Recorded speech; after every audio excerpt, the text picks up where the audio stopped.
વિદ્યાર્થી મિત્રો, વાસ્તવિક સંખ્યાઓનું બીજગણિત આપણે શીખી ગયા. વાસ્તવિક સંખ્યાઓનું બીજગણિતમાં વાસ્તવિક સંખ્યાઓ વચ્ચે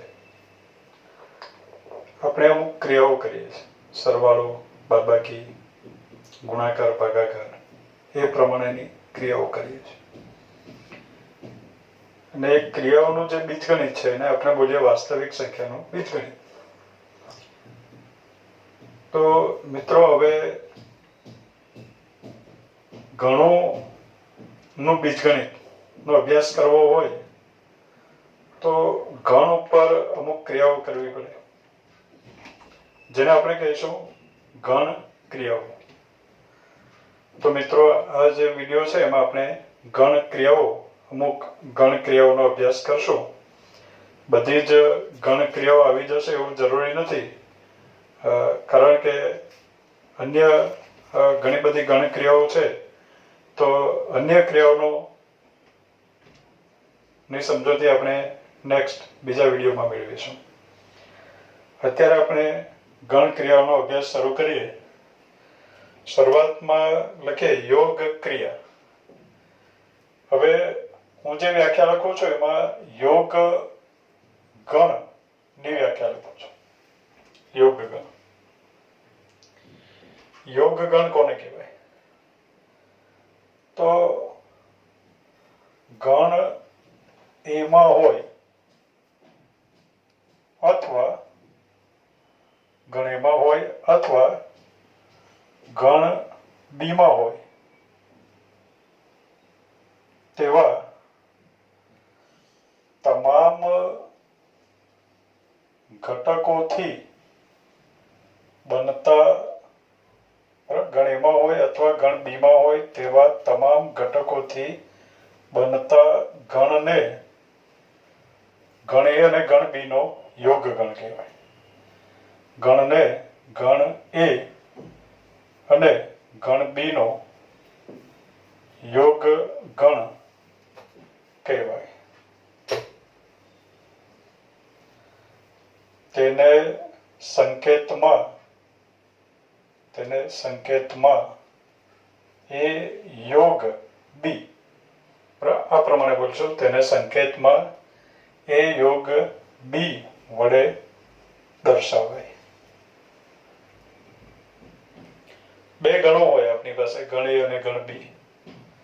તો ગણ એમાં હોય અથવા ગણ બીમાં હોય તેવા તમામ ઘટકોથી બનતા ગણને ગણ એ અને ગણ બીનો યોગ ગણ કહેવાય.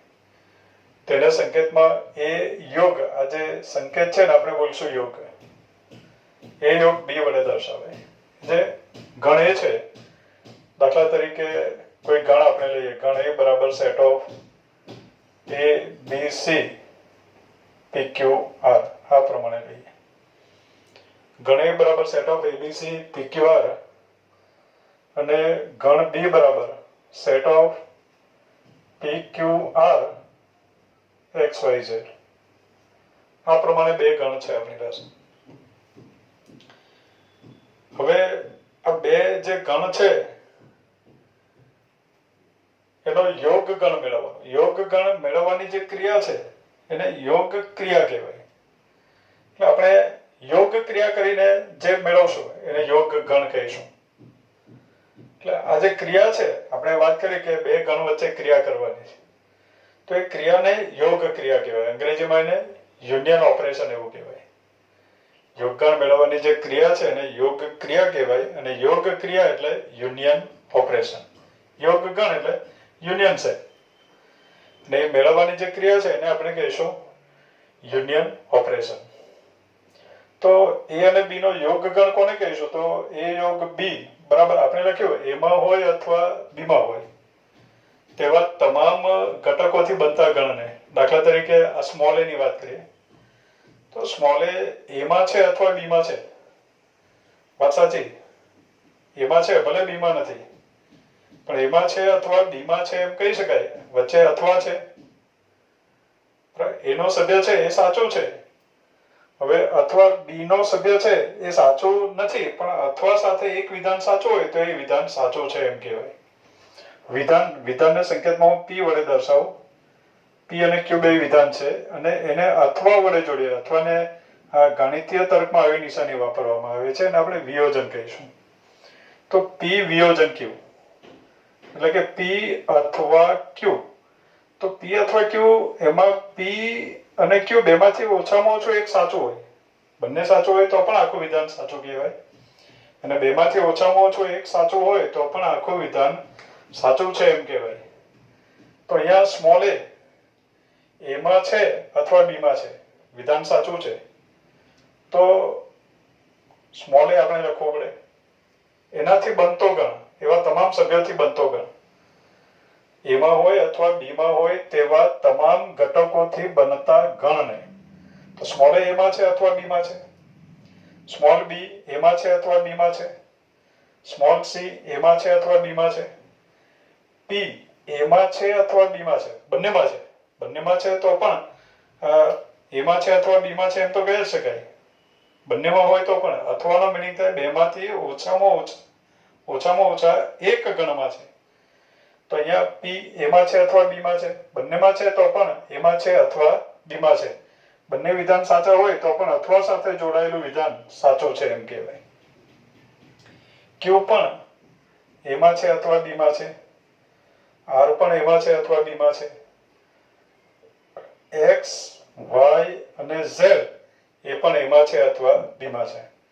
તો ગણ એમાં છે અથવા ગણ બીમાં છે તેવા તમામ સભ્યોથી બનતો ગણ આપણને મળ્યો A B C P Q R X Y Z. તો એવા જે ગણ છે એને આપણે કહીશું ગણ એ અને ગણ બી નો યોગ ગણ. એટલે સંકેતમાં આપણે એ યોગ બી વડે દર્શાવશું, એ યોગ બી વડે દર્શાવશું. અને આ ગણ મેળવવા માટે જે આપણે ક્રિયા કરીએ, આપણે કઈ ક્રિયા કરીને આ ગણ મેળવ્યો? દાખલા તરીકે 5 અને 3 બે સંખ્યા છે, આપણે 8 મેળવ્યો તો આપણે સરવાળાની ક્રિયા કરીને 8 મેળવ્યો એમ કહેવાય. તો એ અને બી ઉપર ક્રિયા કરીને આપણે એ યોગ બી મેળવ્યો તો આપણે યોગ ક્રિયા કરીને એ યોગ બી મેળવ્યો એમ કહેવાય. તો એ યોગ બી બરાબર શું બન્યો? આપણને મળ્યો set of A B C P Q R X Y Z. એને આપણે કહીશું એ યોગ બી. હવે મિત્રો એ યોગ બી જે છે એને ગણ સ્વરૂપે શું લખાય? દાખલા તરીકે એની ડેફિનેશન બીજી રીતે આમ પણ લખાય, એ યોગ બી બરાબર. તો અત્યારે આ એ યોગ બી શું છે? તો કે પોતે પણ ગણ છે, પોતે ગણ છે એ યોગ બી. હવે એના દરેક સભ્ય એને ગુણધર્મની રીતે આપણે લખવું છે અહીંયા. તો એ યોગ બી નો દરેક સભ્યને આપણે એક્સ કહી દઈએ. જો કે એક્સ એનો સભ્ય છે છતાં પણ અહીંયા એક્સ લખું છું, સેટ ઓફ ઓલ એક્સ. આ જ ઉદાહરણ માટે એવું નથી, જનરલી આપણે વાત કરીએ છીએ કે એના દરેક સભ્યને આપણે એક્સ કહીએ. હવે એનો દરેક સભ્ય એટલે એક્સ બરાબર એ પણ છે, એક્સ બરાબર બી પણ છે, એક્સ બરાબર સી, એક્સ બરાબર પી, એક્સ બરાબર ક્યુ, એક્સ બરાબર આર. તો એ તમામ એક્સ, આ બધાને એક્સ કહીશું આપણે. તો આ તમામ એક્સ કઈ શરતનું પાલન કરે એ શરત આપણે બાજુમાં લખવી જોઈએ. તો એ શરત કઈ છે? તો અહીંયા એક્સ બરાબર એ છે. તો એ આ બધા સભ્યો કઈ શરતનું પાલન કરે? તો કે આ દરેક સભ્ય કાં તો ગણ એમાં છે અથવા ગણ બીમાં છે, કાં તો બંનેમાં છે. એટલે આપણે એમ કહી શકીએ કે એ યોગ બી બરાબર સેટ ઓફ ઓલ એક્સ, એવા તમામ એક્સોનો ગણ કે જે એમાં છે અથવા બીમાં છે. એટલે એ યોગ બી ને ગણ સ્વરૂપે આ પ્રમાણે લખાશે. એ યોગ બી જે છે એને ગણ સ્વરૂપે લખી શકાય. એ યોગ બી બરાબર set of all x where x belongs to a અથવા x belongs to b. એટલે આ પણ એ યોગ બી ની વ્યાખ્યા થઈ. એ યોગ બી કોને કહેવાય? એ અને બી નો યોગગણ કોને કહેવાય? તો ડેફિનેશન આવી ગયા. એવા તમામ એક્સો નો ગણ, મીન્સ કે એવા તમામ સભ્યોનો ગણ કે જે એમાં છે અથવા બીમાં છે તેવા તમામ સભ્યોનો ગણ એટલે એ યોગ બી. તો ગણ એમાં હોય અથવા ગણ બીમાં હોય તેવા તમામ ઘટકોથી બનતા ગણને ગણ એ અને ગણ બી નો યોગ ગણ કહેવાય. હવે એ યોગ બી એને આપણે વેન આકૃતિ વડે દર્શાવવું હોય. દાખલા તરીકે ગણની ભૌમિતિક રજૂઆત, એને ભૂમિતિમાં જે રજૂ કરવામાં આવે તો એની ભૌમિતિક આકૃતિ જે છે એને કહેવાય વેન આકૃતિ. દાખલા તરીકે બે ગણો છે આપણી પાસે, ગણ એ અને ગણ બી. તો ગણ એ છે અને આ ગણ બી છે એમ સમજીએ. ગણ એ ગણ બી. દરેક ગણ કોઈ અભ્યાસ કરતા હોય તે દરમિયાન બધા જ ગણ જેનો ઉપગણ હોય એને સાર્વત્રિક ગણ યુ કહીએ. એટલે આ જે બરાબર આ ચોરસ લંબચોરસ આપણે દોર્યું છે એને આપણે કહીશું યુ. એના ઉપગણ છે ગણ એ અને ગણ બી, એટલે યુની અંદર એ આવી જાય છે. હવે ગણ એમાં સભ્ય છે આપણી પાસે, ગણ એના સભ્યો એ બી સી પી ક્યુ અને આર, આ ગણ એના સભ્યો છે. ગણ બી ના સભ્યો છે પી ક્યુ આર, એક્સ, વાય અને ઝેડ. આ ગણ બી ના સભ્યો છે. હવે મિત્રો એ યોગ બી એટલે આપણે કયો ભાગ, દાખલા તરીકે ગણ એ ની ગણતરી કરવી હોય તો ગણ એમાં આપણે આમ ડાર્ક કરી દઈશું, એમાં શેડિંગ કરશું. એટલે ગણ એનો જ ભાગની ગણતરી કરવી, એટલે એ ગણ એની વેન આકૃતિ દર્શાવે. ગણ બી વાળા ભાગમાં આમ શેડિંગ કરશું તો એ ગણ બી ની વેન આકૃતિ દર્શાવે. તો એ યોગ બી એટલે આ તમામ સભ્યો અંદર આવી ગયા, A B C P Q R X Y Z તમામ આવી ગયા. એટલે એ યોગ બી ની વેન આકૃતિ આ પ્રમાણે રજૂ કરી શકાય બાળકો. આ તમામ સભ્યોની ગણતરી આપણે કરવાની છે. એટલે આ જે છે એને કહીશું આપણે એ યોગ બી ની વેન આકૃતિ. એ યોગ બી ની વેન આકૃતિ છે એમ કહીશું. એટલે એમાં એ યોગ બી માં કયા કયા સભ્યો આવશે તો કે આ જેટલા ભાગમાં લાઇનિંગ છે બધા સભ્યો આવી ગયા, A B C P Q R X Y Z. આ પી ક્યુ આર ભલે ગણ એ અને ગણ બી બંનેમાં દેખાય છે, પણ ગણમાં આપણે એક જ વખત લખી શકીએ. ગણનો નિયમ છે કે દરેક સભ્યની રજૂઆત એક જ વખત કરવાનો, એનું નિર્દેશન એક જ વખત હોવું જોઈએ. તો બીજી રીતે એમ પણ કહી શકાય કે ગણ એના ઘટકો લખવામાં આવે, ગણ બી ના બધા જ ઘટકો લખવામાં આવે, પણ બંનેમાં આવતા ઘટકો પણ એક જ વખત લખવામાં આવે. તો એનાથી બનતા ગણને એ યોગ બી કહેવાય એમ પણ કહી શકાય. હવે મિત્રો આપણે એ યોગ બી વિશે સમજ્યા, પણ એના ગુણધર્મો વિશે પણ આપણે સમજવું જોઈએ. તો એનો બીજગણિતમાં આપણે ઉપયોગ કરી શકીએ. આપણે ગણોનું બીજગણિત કરશું, એટલે ગણો વચ્ચે આવી બધી ક્રિયાઓ કરશું. સંખ્યાઓનું બીજગણિત કરીએ ત્યારે આપણે સંખ્યાઓ વચ્ચે સરવાળો કરીએ, બાદબાકી કરીએ, ગુણાકાર કરીએ, ભાગાકાર કરીએ. તો ગણોનું બીજગણિત ગણવું હોય તો ગણો વચ્ચે આપણે યોગ ક્રિયા કરશું. હવે એ પ્રમાણે નેક્સ્ટ બીજી ક્રિયા પણ આવશે, અત્યારે બોલતો નથી હું, પણ એ પ્રમાણે બીજી ક્રિયાઓ પણ આવશે. હવે આપણે આગળ યોગ ક્રિયાના ગુણધર્મોની વાત કરીએ. યોગ ક્રિયાના ગુણધર્મો. યોગ ક્રિયાનો પહેલો ગુણધર્મ છે કે યોગ ક્રિયા પી ઓફ યુ પરની દ્વિક્રિયા છે. યોગ ક્રિયા એ પી ઓફ યુ પરની દ્વિક્રિયા છે. સમજીએ શું કહેવા માંગે.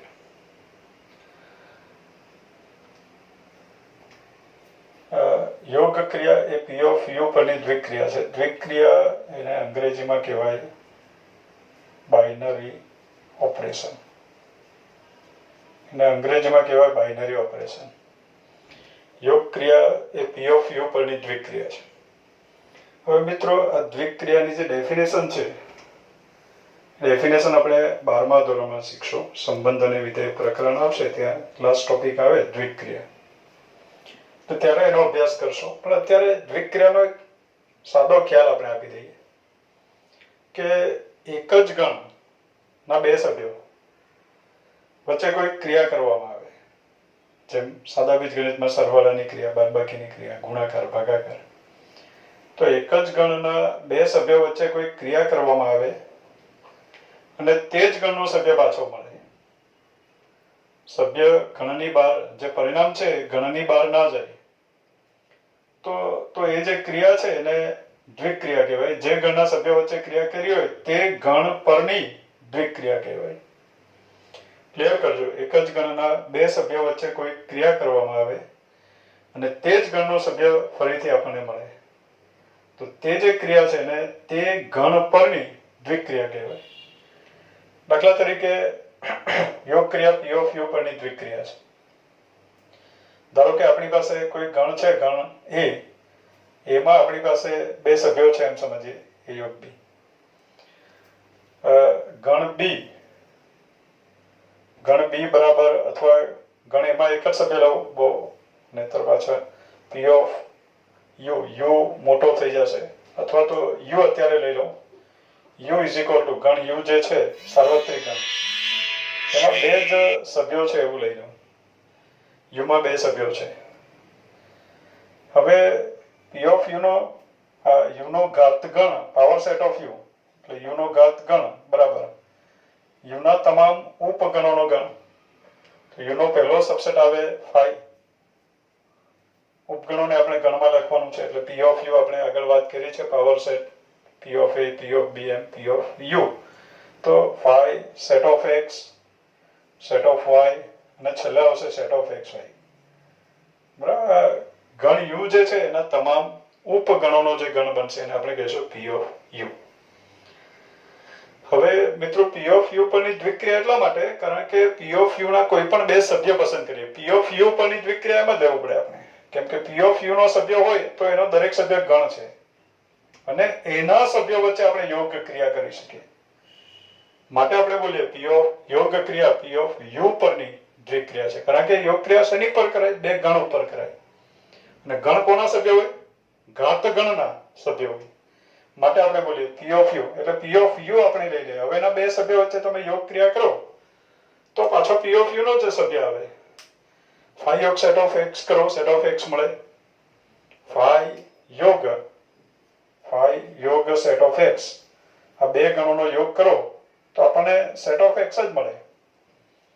બરાબર, બંનેમાં જેટલા સભ્યો છે એનાથી જ નવો જે ગણ બને એને યોગ ગણ કહીશું. 5 યોગ સેટ ઓફ વાય કરશું તો સેટ ઓફ વાય જે આ પી ઓફ યુ માં જ પાછો છે આન્સર. 5 યોગ સેટ ઓફ એક્સ વાય કરશું તો આન્સર આવે સેટ ઓફ એક્સ વાય, એ પી ઓફ યુ નો જ સભ્ય છે. તો આપણે સેટ ઓફ એક્સ યોગ સેટ ઓફ વાય કરો તો સેટ ઓફ એક્સ વાય મળે, આન્સર પી ઓફ યુ નો જ સભ્ય છે. એટલે આપણે પી ઓફ યુ ના જે સભ્યો છે પોતે પણ ગણ છે, એની વચ્ચે યોગ ક્રિયા કરીએ તો જે આન્સર મળે એ પણ પી ઓફ યુ નો જ સભ્ય છે. માટે આપણે એમ કહી શકીએ કે એક જ ગણના પી ઓફ યુ ના બે સભ્યો વચ્ચે યોગ ક્રિયા કરવાથી ફરીથી પી ઓફ યુ નો સભ્ય આવ્યો, માટે આપણે એમ કહીશું કે યોગ ક્રિયા પી ઓફ યુ પરની દ્વિક્રિયા છે. એટલે અહીંયા સાર્વત્રિક ગણ્યું તમે ગમે એટલો મોટો લઈ શકો અને એના કોઈ પણ પી ઓફ યુ મેળવો પછી એના કોઈ પણ બે ગણ વચ્ચે તમે યોગ ક્રિયા કરો તો એનો આન્સર પણ પી ઓફ યુ નો જ સભ્ય હશે. માટે આપણે એમ કહી શકીએ કે યોગ ક્રિયા પી ઓફ યુ પરની દ્વિક્રિયા છે. યોગ ક્રિયા પી ઓફ યુ પરની દ્વિક્રિયા છે એનો જ મીનિંગ એવો પણ થાય, એનો મીનિંગ એવો થયો કે એ પી ઓફ યુ નો સભ્ય છે, એ પી ઓફ યુ નો સભ્ય હોય અને બી પણ પી ઓફ યુ નો સભ્ય હોય તો એ યોગ બી પણ પી ઓફ યુ નો જ સભ્ય થાય. યોગ ક્રિયા પી ઓફ યુ પરની દ્વિક્રિયા છે માટે આ થાય એમ કહી શકાય, અથવા તો આ થાય માટે આપણે એમ કહી શકીએ કે યોગ ક્રિયા પી ઓફ યુ પરની દ્વિક્રિયા છે. એટલે યોગ ક્રિયા પી ઓફ યુ પરની દ્વિક્રિયા છે એનો મીનિંગ એવો થયો કે એ પી ઓફ યુ નો સભ્ય હોય અને બી પણ પી ઓફ યુ નો સભ્ય હોય તો એ યોગ બી એનો યોગ કરવાથી જે આન્સર મળે એ પણ હંમેશા પી ઓફ યુ નો જ સભ્ય હોય.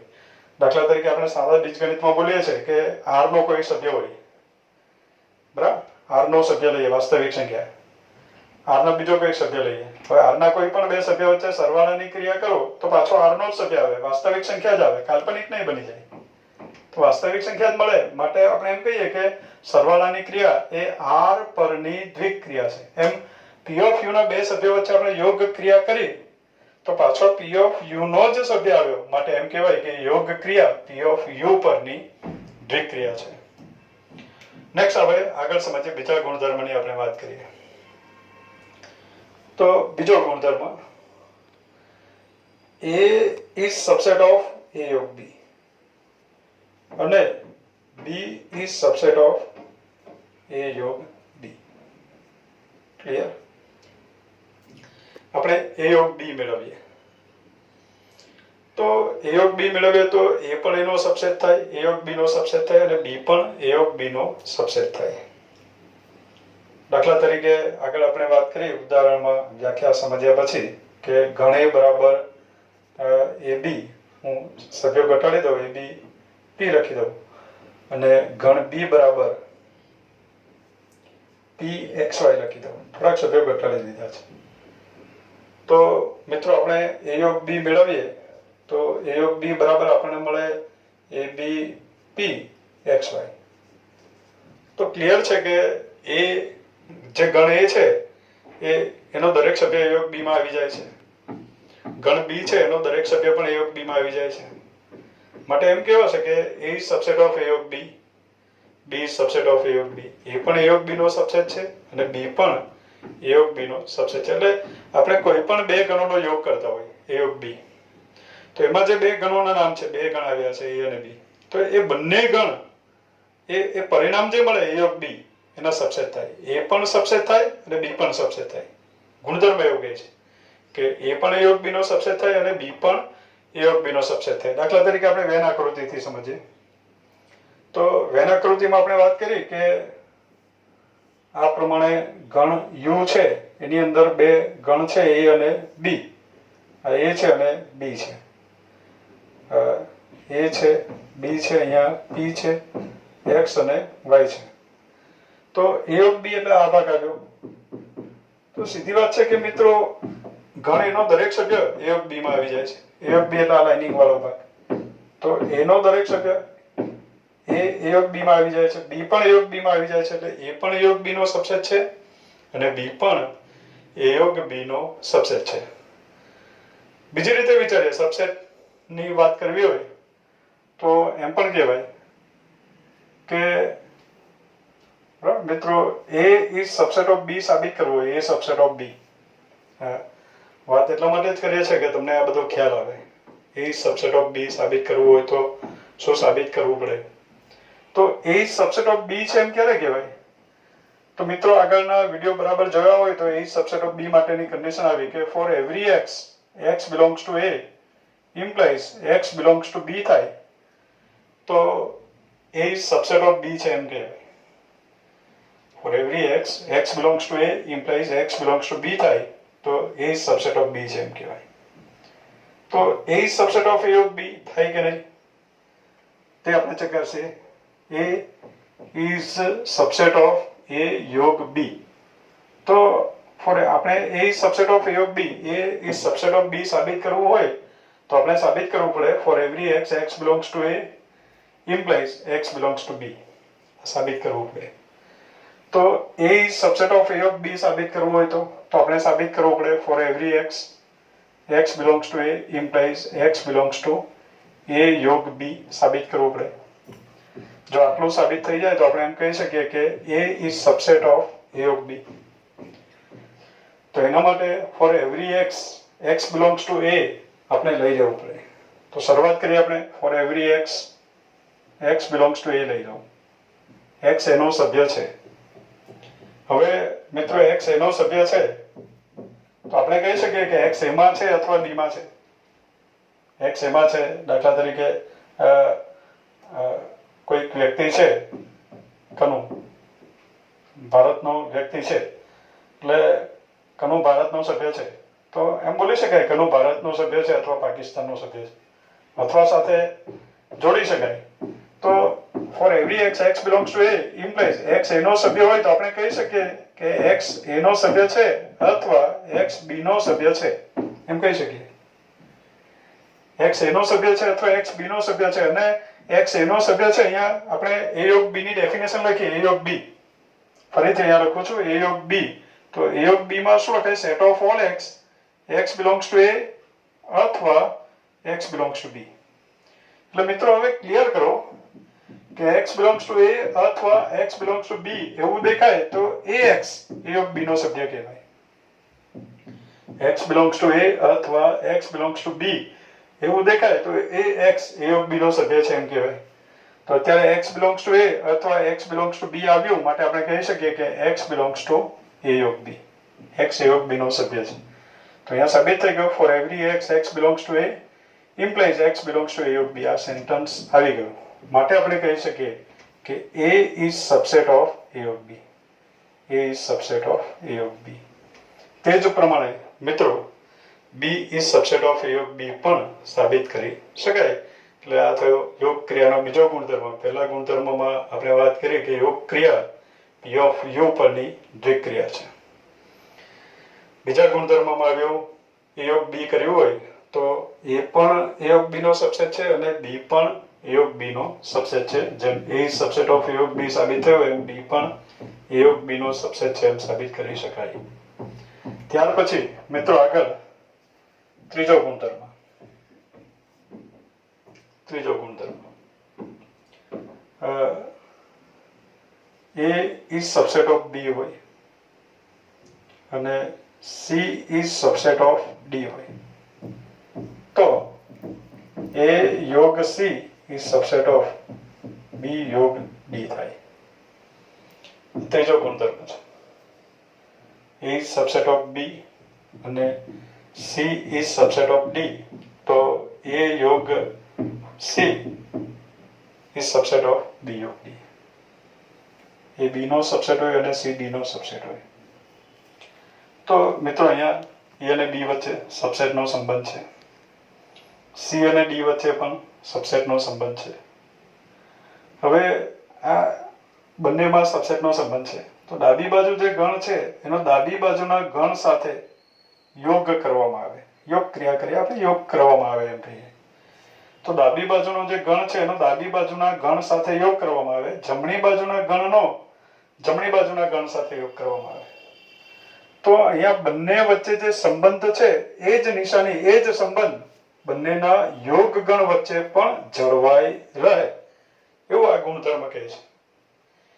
એ બી નો સબસેટ હોય, સી ડી નો સબસેટ હોય તો ડાબી બાજુનો ગણનો ડાબી બાજુના ગણ સાથે યોગ કરીએ તો એ યોગ સી મળ્યો. જમણી બાજુના ગણનો જમણી બાજુના ગણ સાથે યોગ કરીએ તો બી યોગ ડી મળ્યો. તો અહીંયા ડાબી બાજુના ગણોનો યોગ કરવાથી જે મળે એ પરિણામ જમણી બાજુના ગણોનો યોગ કરવાથી જે મળે એ પરિણામનો સબસેટ થાય. એ યોગ C is subset of B યોગ ડી. જોઈએ આપણે કેવી રીતે આ થાય છે એની પણ ચર્ચા કરી લઈએ. તો એ સબસેટ ઓફ બી છે અને સી સબસેટ ઓફ ડી છે તો એ યોગ C is subset of B યોગ ડી એમ આપણે આ સાબિત કરવું છે. ફરી મિત્રો ક્લિયર કરો. વારંવાર આપણે કહીએ છીએ કે એ સબસેટ ઓફ બી સાબિત કરવું હોય તો આપણે સાબિત કરી આપવું પડે for every x belongs to a implies x belongs to b. આ સાબિત કરી આપવું પડે. તો a યોગ c is subset of b યોગ d સાબિત કરવું હોય તો આપણે સાબિત કરી આપવું પડે for every x belongs to a યોગ c implies x belongs to b યોગ d એમ સાબિત કરી આપવું પડે. તો એના માટે આપણે શરૂઆત કરવી પડે for every x belongs to a યોગ c. For every x belongs to a યોગ c આપણે લઈ લીધું. હવે મિત્રો x belongs to a યોગ b દેખાય. x belongs to a યોગ b ખાસ ધ્યાનમાં રાખવાનું છે આ બધું કે x belongs to a યોગ b દેખાય તો આપણે લખી શકીએ કે x a માં છે અથવા x b માં છે. x a યોગ b નો સભ્ય છે તો a નો સભ્ય છે અથવા b નો સભ્ય છે. તો for every x belongs to a યોગ c આપણે લઈ લીધું. a યોગ c નો સભ્ય છે x એવું લઈ લીધું. હવે a યોગ c નો સભ્ય છે તો આપણે લખી શકીએ x belongs to a અથવા x belongs to c. હવે મિત્રો આપણને એવું ખબર છે કે a is subset of b છે. એ b નો ઉપગણ છે. જો કોઈ સભ્ય a માં હોય તો b માં પણ હોય તો જ a is subset of b. આ પરિણામ આપણને આપેલું છે. જો આ હોય તો આ થાય એટલે આપણે સ્વીકારી લેવાનું છે. આ લઈ લેવાનું છે. એની મદદથી આ સાબિત કરવાનું છે. તો a b નો ઉપગણ છે તો એવો દરેક સભ્ય કે જે એમાં છે તે બી માં પણ છે. તો અત્યારે x a નો સભ્ય છે તો x b નો પણ સભ્ય થઈ ગયો અથવા x c નો સભ્ય છે પણ c d નો સબસેટ છે તો c નો દરેક સભ્ય d નો સભ્ય હોય. તો અહીંયા લખી શકીએ x c નો સભ્ય છે તો d નો પણ સભ્ય છે. તો અહીંયાથી આપણને મળ્યું x belongs to b અથવા x belongs to d. હવે સીધી વાત છે કે x belongs to a અથવા x belongs to b હોય તો x belongs to a યોગ b લખાય. તો x belongs to b અથવા x belongs to d છે તો આપણે લખી શકીએ x belongs to b યોગ d આ લખી શકીએ. તો સાબિત થયું કે for every x x belongs to a યોગ c implies x belongs to b યોગ d. જો x a યોગ c માં હોય તો b યોગ d માં છે, માટે સાબિત થયું કે a યોગ c is subset of b યોગ d. એટલે ગુણધર્મમાં આપણે એવું ધ્યાનમાં રાખશું કે a b નો સબસેટ હોય અને c d નો સબસેટ હોય તો ડાબી બાજુનો જે ગણ છે a એનો ડાબી બાજુના ગણ સાથે યોગ કરો, જમણી બાજુના ગણનો જમણી બાજુના ગણ સાથે યોગ કરો, તો આ બેમાં જે સંબંધ છે એ બી અને સીડી વચ્ચે જે સંબંધ છે એ જ સંબંધ એ યોગ ગણો વચ્ચે પણ જળવાઈ રહે એવો ગુણધર્મ કહેવા માંગે છે. ચોથો ગુણધર્મ યોગ ક્રિયાના ગુણધર્મોમાં આપણે આગળ ચોથા ગુણધર્મની વાત કરીએ તો એ યોગ એ બરાબર એ મળે. કોઈ પણ ગણનો તે ગણની સાથેનો યોગ ગણ તે ગણ પોતે જ આવશે. કોઈ પણ ગણ એ લો એનો એ સાથે જ યોગ કરો તો એના સભ્ય આવશે. દાખલા તરીકે એ યોગ એ શરૂઆત કરીએ એ યોગ એ યોગ બી બરાબર લખાય set of all X where X belongs to A અથવા એક્સ બિલોંગ્સ ટુ બી. તો એ યોગ એ બરાબર લખાશે set of all X where X belongs to A અથવા એક્સ બિલોંગ્સ ટુ એ. એવા તમામ એક્સોનો ગણ કે જે એમાં છે અથવા એમાં છે. મીન્સ કે એવા તમામ એક્સોનો ગણ કે જે એમાં છે અથવા એમાં છે એવું લખવાનો કોઈ મિનિંગ નથી. એકની એક જ વસ્તુ થઈ. હવે એના તમામ એક્સ શું છે એનો સભ્ય અને તમામ સભ્યોથી બનતો ગણ એટલે પાછો ગણ એ જ બની જશે. એટલે એ યોગ એ બરાબર એ આવશે. આ જે ગુણધર્મ છે એને સ્વયંઘાતી નિયમ એવું કહેવાય. સ્વયંઘાતી નિયમ અથવા તો અંગ્રેજીમાં એને કહેવાય આઇડેમ્પોટેન્ટ લો. એવું વાંચવા મળશે. તમે આગળ કોઈ બીજી બુકનો અભ્યાસ કરશો તો અંગ્રેજીમાં આઇડેમ્પોટેન્ટ લો એવું લખ્યું હશે. આગળના ગુણધર્મની આપણે વાત કરીએ. ગુણધર્મ નંબર 5. તો ગુણધર્મ નંબર 5 માં આપણે વાત કરીએ ક્રમનો નિયમ. જેમ આપણે સરવાળા બાદબાકીમાં સરવાળામાં આપણે જોયું કે સાદા બીજગણિતમાં x + y બરાબર y + x થાય એટલે આપણને ખબર છે કે સરવાળાની ક્રિયામાં ક્રમના નિયમનું પાલન થાય છે. તો યોગ ક્રિયામાં પણ ક્રમના નિયમનું પાલન થાય છે. એટલે કે a યોગ b બરાબર b યોગ a એવું લખી શકાય. હા, કારણ કે આપણે શરૂ કરીએ ધારો કે a યોગ b થી શરૂ કરીએ તો set of all X where X belongs to a અથવા એક્સ બિલોંગ્સ ટુ b લખાય. બરાબર, a યોગ b ની વ્યાખ્યા પણ છે આપણે વાત કરી. Set of all X where X a માં છે અથવા b માં છે તો એમ કહી દઉં કે એક્સ બી માં છે અથવા એક્સ એ માં છે તો કઈ ખોટું નહીં થાય. એનું એ જ વસ્તુ થઈ. હવે એક્સ કે જ્યાં એક્સ બી માં છે અથવા એ માં છે તો એ બી યોગ એની વ્યાખ્યા બની ગઈ. તો એ યોગ બી બરાબર બી યોગ એ આવી ગયું. એટલે યોગ ક્રિયામાં ક્રમના નિયમનું પાલન થાય છે એમ કહેવાશે. ક્રમના નિયમ પછી આવે જૂથનો નિયમ. સરવાળામાં આપણે જોઈએ એક્સ પ્લસ પછી કૌંસમાં y + z આપ્યું હોય તો કૌંસમાં x + y અને કૌંસની બહાર +z લખી શકાય. એમ યોગ ક્રિયામાં પણ જૂથના નિયમનું પાલન થાય છે. દાખલા તરીકે a યોગ b યોગ c બરાબર a યોગ b યોગ c આ પ્રમાણે લખી શકાય. એની પણ સાબિતી આ પ્રમાણે આપી શકાય. ચલો જોઈ લઈએ આપણે. તો શરૂઆત કરીએ આપણે a યોગ b યોગ c થી. હવે a યોગ b હોય તો આપણે લખીએ set of all x x belongs to a અથવા એક્સ બિલોંગ્સ ટુ b. તો a યોગ b યોગ c છે તો આપણે લખી શકીએ set of all X where X belongs to a અથવા એક્સ બિલોંગ્સ ટુ આ a છે ને b ની જગ્યાએ આખો ગણ છે એટલે x બિલોંગ્સ ટુ b યોગ c એવું લખાશે. implies આ is equal to set of all x where x belongs to a અથવા x બિલોંગ્સ ટુ b યોગ c એટલે આપણે લખી શકીએ x બિલોંગ્સ ટુ b અથવા x બિલોંગ્સ ટુ c આ પ્રમાણે લખાશે. હવે અથવા હોય x બિલોંગ્સ ટુ a અથવા x બિલોંગ્સ ટુ b અથવા x બિલોંગ્સ ટુ c. મિત્રો આ ગાણિતીય તર્કની વાત છે કે p અથવા q અથવા r આ પ્રમાણે હોય તો એને p અથવા q અથવા r કૌંસ બદલી શકાય. ગાણિતીય તર્કના આ નિયમો છે.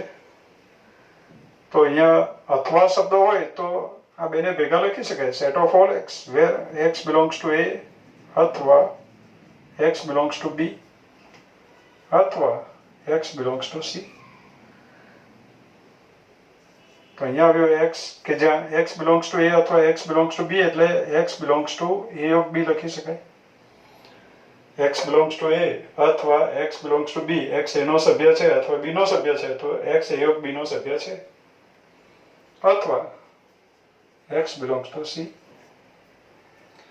હવે એવા તમામ x નો ગણ કે જે a યોગ b નો સભ્ય છે અથવા c નો સભ્ય છે એવા તમામ સભ્યો કે જે a માં છે અથવા b માં છે એને a યોગ b કહેવાય. તો એવા તમામ સભ્યો કે જે a યોગ b અથવા c માં છે તો એને આપણે a યોગ b યોગ c વડે દર્શાવી શકીએ. એટલે સાબિત થઈ ગયું કે a યોગ b યોગ c બરાબર a યોગ b યોગ c એમ સાબિત કરી શકાય. એટલે યોગ ક્રિયામાં જૂથના નિયમનું પણ પાલન થાય છે. ત્યાર પછી આગળ સમજીએ આગળનો ગુણધર્મ.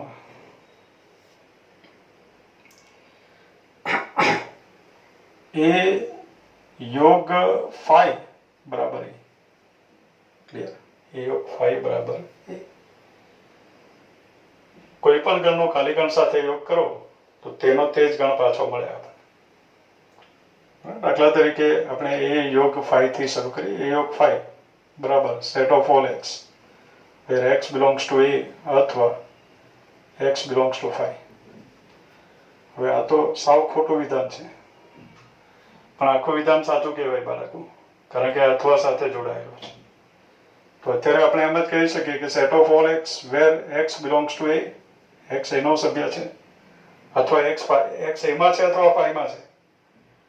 phi માં તો કોઈ સભ્ય છે જ નહીં તો 100% x a માં જ છે. તો a ના દરેક સભ્યોનો ગણ એટલે ગણ તો a યોગ phi બરાબર એ સાબિત થઈ ગયું.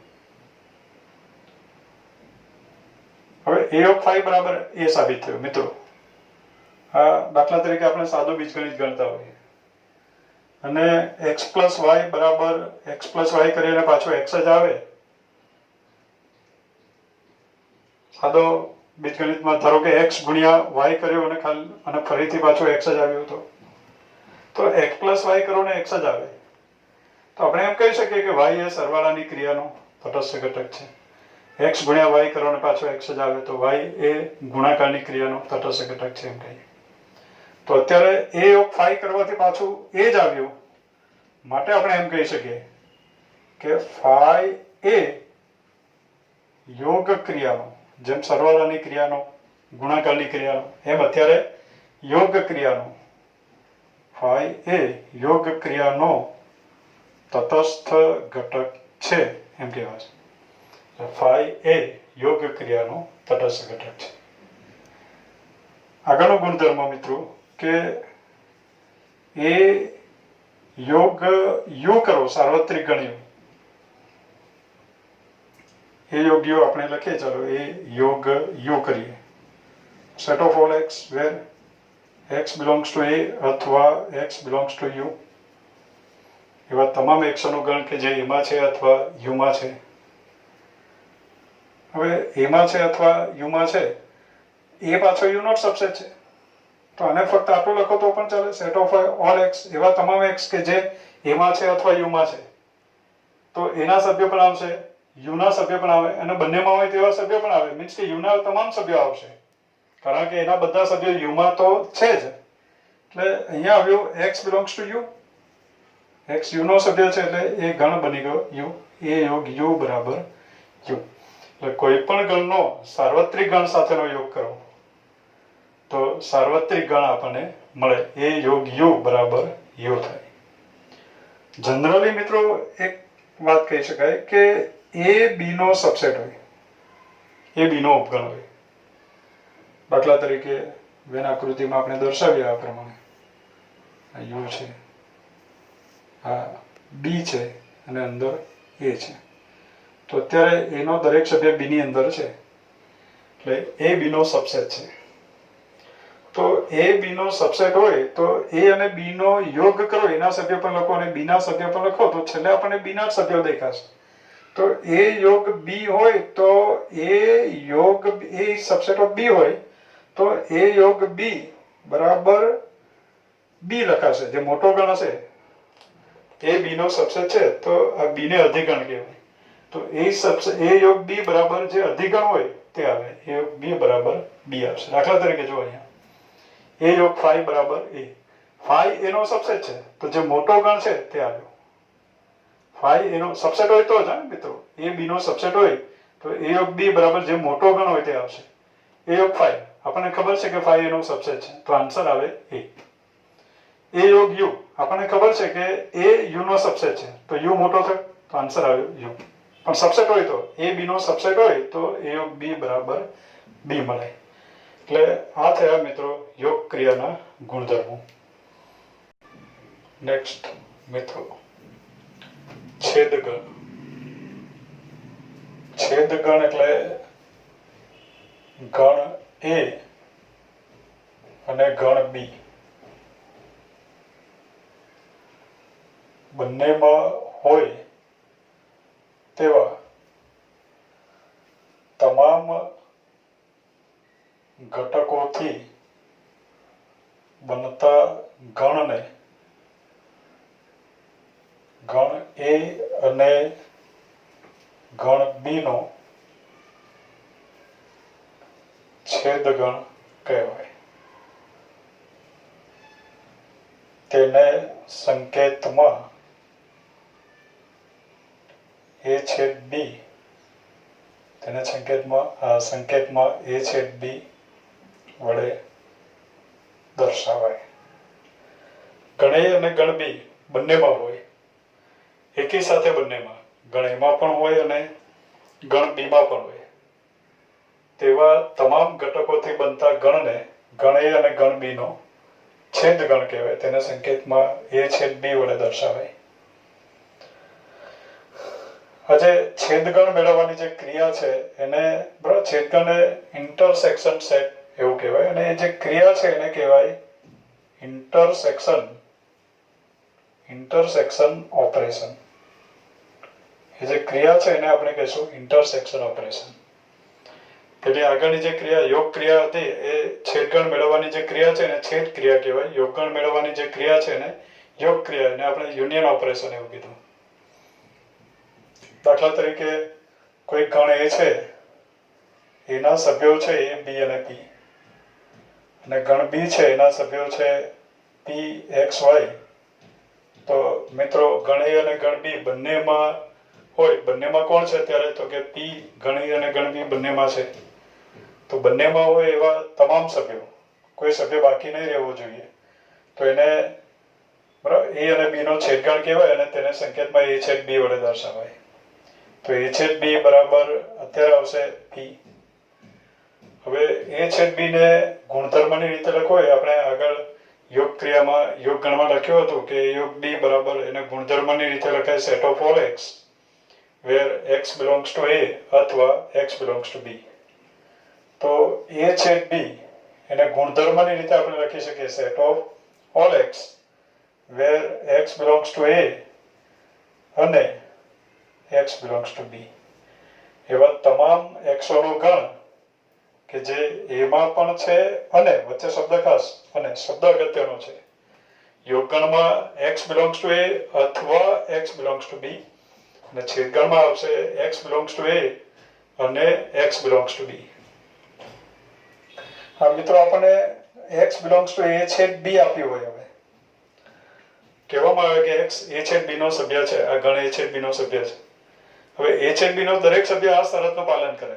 આપણે એમ કીધું હોય કે એક્સ એ છેદ બી નો સભ્ય હોય તો એને પણ આ શરતનું પાલન કર્યું હોય. એટલે એક્સ એ છેદ બી નો સભ્ય હોય તો તે એક્સ એમાં પણ હોય અને બી માં પણ હોય. એટલે x બિલોંગ્સ ટુ a છેદ b દેખાય તો આવું લખી શકાય, અને x બિલોંગ્સ ટુ a અને x બિલોંગ્સ ટુ b દેખાય તો આપણે લખી શકીએ x બિલોંગ્સ ટુ a છેદ b. એટલે જો આ હોય તો આ થાય અને આ હોય તો આ થાય. એટલે આને બોલાય x બિલોંગ્સ ટુ a છેદ b double implies x belongs to a અને x belongs to b. x a છેદ b નો સભ્ય હોય તો x a નો પણ સભ્ય હોય અને b નો પણ સભ્ય હોય. x a નો પણ સભ્ય હોય અને b નો પણ સભ્ય હોય તો x બિલોંગ્સ ટુ a છેદ b, x a છેદ b નો સભ્ય થાય. એટલે આ બધા સેન્ટેન્સ મિત્રો ધ્યાનમાં રાખવાના, એનો ઉપયોગ આપણને આવે. હવે આપણે છેદ ક્રિયાના ગુણધર્મોની વાત કરીએ. છેદ ક્રિયાના ગુણધર્મો. હવે મિત્રો આપણે યોગ ક્રિયાના ગુણધર્મ સમજતી વખતે ચર્ચા કરી છે એ પ્રમાણે, પણ આમાં હવે દરેકની સાબિતી નહીં આપશો, ગુણધર્મ સમજી લઈશું એમ જ ચર્ચા કરીને ખ્યાલ આવી જશે. દાખલા તરીકે અહીંયા પહેલો ગુણધર્મ છે છેદ ક્રિયા. છેદ ક્રિયા P of U પરની દ્વિક્રિયા છે. છેદ ક્રિયા P of U પરની દ્વિક્રિયા છે. એનો મિનિંગ શું થયો? આપણે વાત કરી કે દ્વિક્રિયા કોને કહેવાય? Binary operation. દ્વિક્રિયાને અંગ્રેજીમાં કહેવાય બાઇનરી ઓપરેશન. તો દ્વિક્રિયા કોને કહેવું? તો મિત્રો એક જ ગણના બે સભ્યો વચ્ચે કોઈ ક્રિયા કરવામાં આવે તે જ ગણનો સભ્ય આપણને મળે તો એને દ્વિક્રિયા કહેવાય. તો છેદ ક્રિયા દ્વિક્રિયા છે. એનો મિનિંગ એવો થયો કે એ P of U નો સભ્ય હોય, U ના ઘાતગણનો સભ્ય. આપણે સમજ્યા યોગ ક્રિયાના ગુણધર્મ સમજતી વખતે એની ચર્ચા કરી. તો એ P of U નો સભ્ય હોય અને B પણ P of U નો સભ્ય હોય તો A અને B નો છેદ કરવાથી જે આન્સર મળે એ પણ P of U નો જ સભ્ય થાય. એટલે યોગ ક્રિયા દ્વિક્રિયા છે, આ છેદ ક્રિયા દ્વિક્રિયા છે. એનો મિનિંગ એવો થયો કે A P of U નો સભ્ય હોય, B P of U નો સભ્ય હોય તો A છેદ B પણ P of U નો સભ્ય થાય. એટલા માટે જ છેદ ક્રિયા દ્વિક્રિયા છે. દ્વિક્રિયા છે તો એનો મિનિંગ પણ આ જ થાય. એટલે છેદ ક્રિયા દ્વિક્રિયા છે એનો મિનિંગ આપણે શું કરવું કે A P of U નો સભ્ય હોય, B પણ P of U નો સભ્ય હોય તો એનો છેદગણ કરવાથી જે મળે પરિણામ એ પણ P of U નો જ સભ્ય થાય. સાબિતી આપતા નથી. આગળની જેમ તમે આની પણ સાબિતી લખી શકો, એને વિચારી શકો. આગળની જેમ આપણે ઉદાહરણ આપીને યોગ ક્રિયામાં સમજ્યા છે. હવે આગળ બીજો ગુણધર્મ. યોગ ક્રિયામાં આપણે બીજા ગુણધર્મમાં એવું સમજ્યા કે A is subset of A of B, B is subset of A of B. A of B મેળવીએ તો A પણ એનો સબસેટ થાય અને B પણ સબસેટ થાય. હવે A છેદ B ની આપણે વાત કરીએ. A છેદ B એટલે એને વેન આકૃતિ વડે દર્શાવીએ A છેદ B ને તો આ સાર્વત્રિક ગણ U, આ ગણ A છે, આ ગણ B છે. હવે આમાં આપણે બે સભ્યો લીધા A B, અહીંયા P છે, A B P આવી ગયું. P B માં પણ છે, B માં બીજા બે સભ્યો છે X અને Y. તો બંનેમાં હોય તેવા તમામ સભ્યો. એટલે આ જે ભાગ છે આ A છેદ B દર્શાવે. હવે એમાં જે સભ્ય છે તેનો સમાવેશ થાય A છેદ B. તો મિત્રો અહીંયા સ્પષ્ટ દેખાય છે કે A છેદ B વાળો જે ભાગ છે તે A માં પણ આવી જાય છે અને B માં પણ આવી જાય છે. એટલે A છેદ B A નો પણ સબસેટ છે અને A છેદ B B નો પણ સબસેટ. યોગગણમાં આપણે એવું સમજ્યા કે A of B નો સબસેટ છે, B A of B નો સબસેટ છે. અત્યારે ઉલટું A છેદ B A નો સબસેટ છે, A છેદ B A નો પણ સબસેટ છે અને A છેદ B B નો પણ સબસેટ છે. એટલે બીજો ગુણધર્મ આપણે લખશું A is subset of A છેદ B, A છેદ B is subset of A. A છેદ શું લખશું આપણે? A છેદ B is subset of A અને A છેદ B is subset of B. A છેદ B A નો પણ સબસેટ છે અને A છેદ B B નો પણ સબસેટ છે. ત્યાર પછી આગળ યોગ ક્રિયામાં આપણે ત્રીજો ગુણધર્મ સમજ્યા કે A B નો સબસેટ હોય, A is subset of B અને C is subset of D. આ પ્રમાણે એ અને બી વચ્ચે સબસેટનો સંબંધ હોય, સી અને ડી વચ્ચે પણ સબસેટનો સંબંધ હોય, તો ડાબી બાજુનો જે ગણ છે એનો ડાબી બાજુના ગણ સાથે યોગ કર્યો. અત્યારે હવે છેદ ક્રિયા કરીએ તો એ છેદ બી સોરી ડાબી બાજુના ગણનો ડાબી બાજુના ગણ સાથે છેદ એટલે એ છેદ સી, જમણી બાજુના ગણ સાથે છેદ કરો એટલે બી છેદ ડી. તો અહીંયા જે સબસેટનો સંબંધ છે તે અહીંયા પણ જળવાઈ રહે. આ એક ગુણધર્મ છે. એ બી નો સબસેટ હોય અને સી ડી નો સબસેટ હોય તો એ છેદ C is subset of B છેદ ડી થાય. એ છેદ સી સબસેટ ઓફ બી છેદ ડી એમ સાબિત કરવું હોય તો આપણને ખબર છે કે four every X belongs to આ લઈ લેવાનું, એક્સ બિલોંગ્સ ટુ આ આવી જવું જોઈએ. ધારો કે આ સાબિત કરવું હોય તો આપણે લખી શકીએ for every X belongs to A છેદ સી આપણે લઈ લેવાનું હોય. Implies x belongs to a છેદ c, x belongs to a છેદ b. x belongs to a છેદ b હોય તો લખાઈ જ જવું જોઈએ કે x belongs to a અને x belongs to b. તો x belongs to a છેદ c હોય તો લખાય x belongs to a અને x belongs to c. હવે એ b નો સબસેટ છે એટલે એનો દરેક સભ્ય b માં છે. x એનો સભ્ય છે તો સીધી વાત છે કે x b નો પણ સભ્ય થાય અને એની જગ્યાએ અને જ લખીએ છીએ. c d નો સબસેટ છે, c નો દરેક સભ્ય d નો સભ્ય હોય અને x c નો સભ્ય છે તો એ d નો સભ્ય પણ હોય જ. એટલે x b માં છે અને x d માં છે. x belongs to b અને x belongs to d. આના જેવો આવી ગયો. x belongs to a અને x belongs to b. તો x belongs to a છેદ b લખાય. તો x belongs to b અને x belongs to d તો x belongs to b છેદ d એવું લખી શકાય. એટલે આપણને મળ્યો a છેદ c નો સભ્ય લઈ લીધો અને આવી ગયો b છેદ d માં. માટે આપણે કહી શકીએ a છેદ c is subset of b છેદ d, જે આપણે સાબિત કરવાનું પરિણામની આપણે વાત કરી. ગુણધર્મ નંબર 4 આપણે લઈએ. ગુણધર્મ નંબર 4 મિત્રો યાદ હોય તો આપણે એને સ્વયંઘાતી નિયમ એવું નામ આપ્યું, આઇડેમ્પોટેન્ટ લો ઇંગ્લિશમાં એવું બોલ્યા. એ યોગ એ બરાબર એ થાય. તો અહીંયા છેદગણમાં પણ મિત્રો એ છેદ એ કરો તો એ જ આવે. કોઈ સાબિતી આપવાની હવે જરૂર નથી મિત્રો, ખ્યાલ આવી જતું હશે. એ છેદ એ એટલે આપણે લખી શકીએ set of all X where X belongs to A અને X belongs to A. X એમાં છે અને એક્સ એમાં છે, બે વખત લખવાનો કોઈ મિનિંગ નથી. એટલે હવે set of all X where X belongs to A, X એમાં છે, એમાં હોય તેવા તમામ સભ્યોનો ગણ એટલે એ જ આવ્યો પાછો. એટલે એ છેદ એ બરાબર એ થાય. ત્યાર પછી આગળ પાંચમો ગુણધર્મ. હવે આપણે ક્રમના નિયમની વાત કરી. ક્રમનો નિયમ તો યોગ ગણમાં યોગ ક્રિયા માટેનો ક્રમનો નિયમ આપણે જોયો, એ યોગ બી બરાબર બી યોગ એ. તે જ પ્રમાણે અહીંયા આવશે ક્રમનો નિયમ એ છેદ બી બરાબર બી છેદ એ. એ છેદ બી અને બી છેદ એ બંને પરિણામ સરખા જ આવે, એની પણ સાબિતી આપી શકાય. હવે સાબિતીની આપણે ચર્ચા નથી કરતા. આગળ છઠ્ઠો ગુણધર્મ જૂથનો નિયમ. તો છેદ ક્રિયામાં જૂથના નિયમનું પણ પાલન થાય છે. એટલે કે એ છેદ બી છેદ સી હોય તો એ છેદ બી છેદ સી એવું લખી શકાય. બધી નિશાની સરખી હોય તો પહેલા આ બે ગણોનો છેદ કર્યો છે એની જગ્યાએ છેલ્લા બે ગણોનો છેદ પહેલા કરો તો પણ ચાલશે.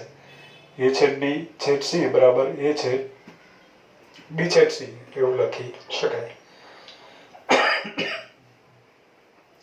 ત્યાર પછી આગળ સાતમો ગુણધર્મ એ છેદ ફાઈ બરાબર શું કહો મિત્રો, એ અને ફાઈ નો છેદ ગણ એ અને ફાઈ બંનેમાં હોય તેવા સભ્યો તે બનતો ગણ. એ છેદ ફાઈ એટલે એ અને ફાઈ બંનેમાં હોય તેવા તમામ સભ્યોથી બનતો ગણ. મિત્રો ફાઈમાં એક પણ સભ્ય નથી તો બંનેમાં હોય એવા એક પણ સભ્ય આપણને મળશે નહીં. એટલે એ છેદ ફાઈ બરાબર આવશે ફાઈ. એટલે એ છેદ phi is equal to phi. અને ત્યાર પછી 8મો ગુણધર્મ, એ છેદ યુ કોઈ પણ ગણનો સાર્વત્રિક ગણ સાથેનો છેદ. હવે મિત્રો બંનેમાં હોય તેવા તમામ સભ્યો આપણે લખવા. એ છેદ યુ, ધારો કે આ સાર્વત્રિક ગણ યુ છે અને એની અંદર ગણ એ છે. તો યુમાં પણ હોય અને એમાં પણ હોય એવા સભ્યો, તો એના બધા સભ્યો યુ અને એ બંનેમાં છે. એટલે એના તમામ સભ્યો આવશે આ ગણમાં, અને એના તમામ સભ્યોથી બનતો ગણ એટલે ગણ એ છેદ યુ બરાબર એ આવ્યો. મિત્રો ફરી વાત પેલી જ આવી કે x પ્લસ વાય કરો ને પાછો x આવે, x ઇન્ટુ વાય કરો ને પાછો x જ આવે. તો x પ્લસ વાય બરાબર x આવ્યો તો આપણે y ને સરવાળાની ક્રિયાનો તટસ્થ ઘટક એવું કહીએ. તો એ છેદ યુ કરવાથી એ આવ્યો તો યુ ને છેદ ક્રિયાનો તટસ્થ ઘટક કહેવાય. અહીંયા લખી દઈએ આપણે સાર્વત્રિક ગણ યુ છેદ ક્રિયાનો તટસ્થ ઘટક છે. સાર્વત્રિક ગણ યુ એ છેદ ક્રિયાનો તટસ્થ ઘટક છે એમ કહેવાય છે.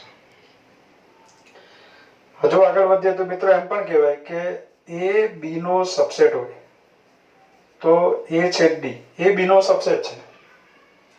ગણ બી નો સબસેટ છે. દાખલા તરીકે આ ગણ એ છે, ગણ બી છે, આ ગણ એ છે, એ બી નો સબસેટ છે. તો એ અને બી નો છેદ કરો તો બંનેમાં હોય તેવા સભ્યો, તો બંનેમાં હોય તેવા સભ્યો એટલે એના જ સભ્યો આવશે. એટલે એ છેદ બી બરાબર એ આવે. એટલે જે નાનો ગણ હોય તે આવશે. દાખલા તરીકે આપણે યોગ ગણમાં ચર્ચા કરી કે એ બી નો સબસેટ હોય તો જે મોટો હોય તે આવશે. જ્યારે એ બી નો સબસેટ છે તો છેદ કરો તો જે નાનો હોય તે ગણ આવશે. દાખલા તરીકે અહીંયા સમજીએ, એ છેદ ફાઈ, તો ફાઈ એનો સબસેટ છે તો ફાઈ આવ્યો આન્સર. એ છેદ યુ, તો એ યુ નો સબસેટ છે તો આન્સર આવ્યો એ. એટલે જે સબસેટ હોય તે આન્સરમાં આવે. અને યોગ ક્રિયા કરો ત્યારે જેનો સબસેટ હોય તે આવે, જે મોટો ગણ હશે તે આન્સરમાં આવશે. પણ એના માટે કન્ડિશન છે કે એક ગણ બીજા ગણનો સબસેટ હોવો જોઈએ. તો આ પ્રમાણે મિત્રો છેદ ક્રિયાના ગુણધર્મો છે. દરેક ગુણધર્મ વ્યવસ્થિત નોટમાં લખવાનું. દરેકની છેદ ગણના જે ગુણધર્મો છે એની આપણે સાબિતી આપી નહીં, પણ જેમ યોગ ક્રિયાના ગુણધર્મોની આપણે સાબિતી આપી છે એ પ્રમાણે તમારે સાબિતી આપવાનો પ્રયત્ન કરવાનો છે. ઓકે.